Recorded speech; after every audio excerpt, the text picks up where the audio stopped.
আলাইকুম প্রিয় ভাই ও বন্ধুগণ আরাত্তন অতিবাহিত গিয়ে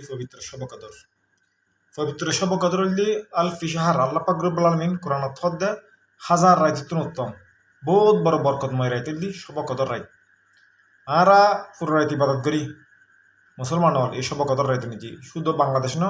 সমগ্র বিশ্ব সমগ্র মুসলমান জাতি এই শব কদর পালন করে কারণ আল্লাহ পাক রব্বুল ইজ্জত কোরআনত থই দে হাজার বছরের চেয়ে উত্তম আল ফিশাহার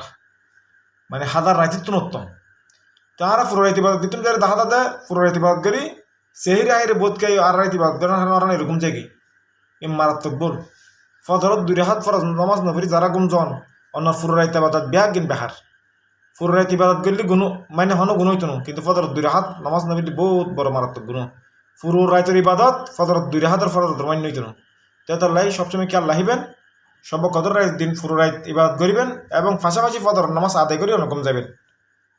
তাহাজ্জুদ পড়ন জিকির আজকার করেন বেআইন সবর হাম কিন্তু ফজরের নামাজ যাতে নছড়ে ইয়ান গান সবচেয়ে বেশি খেয়াল লাগে ইয়ান হন হারান দি মানুষ আর রাইতে বাদ গেছি তরানি থেকে কিন্তু ফরজ গান তরফ করে ফেলে তো ফরজ তরফ করলি অনর যেগুলি বাদ করছেন ইন তো হইতো আরো গুণগার বাগিয়েবেন ফজর নামাজ যদি সারি দেন তার আশা করছুম পুরো রাইতে বাদ করছুম ফজর নামাজ হইছেন এবং আল্লাহ সন্তুষ্ট আদায় করছুম ঠিক আছে।